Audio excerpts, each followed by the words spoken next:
ናይ ቴክኖሎጂ ዘርፍ ተጽንዕ ደሊኹም ኮምፒውተር ሳይንስ ወይስ አይቲ?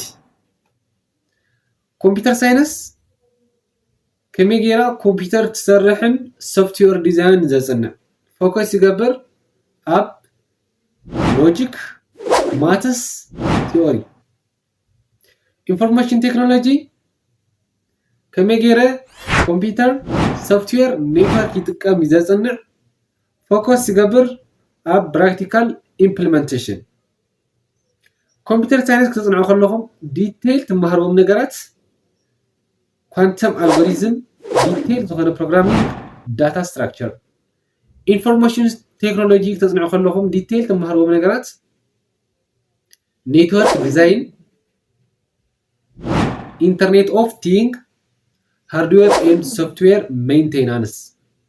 ኮምፒውተር ሳይንስ አጽኒዕኹም ምስ ወዳኹም ክህልወኩም ዝኽእሉ ሞያታት ሶፍትዌር ዲቨሎፐር አርቲፊሻል ኢንተሊጀንስ ኢንጂነር ሳይበር ሴኩሪቲ ስፔሻሊስት ማሽን ለርኒንግ ኢንጂነር ዳታ አርኪቴክቸር።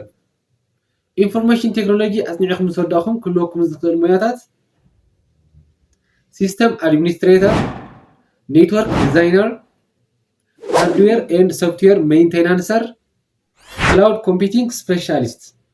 እዚኦምን ከምዚኦም ዝበሉ ሓበሬታታት ክበጽሕኩም ተደሊኹም ኣብ ዲስክሪፕሽን ቦክስ ዘሎ ናይ ዩቲዩብ ቻነል ሊንክ ተጠቒምኩም ሰብስክራይብ ግበሩ ደቂ ዓበይቲ።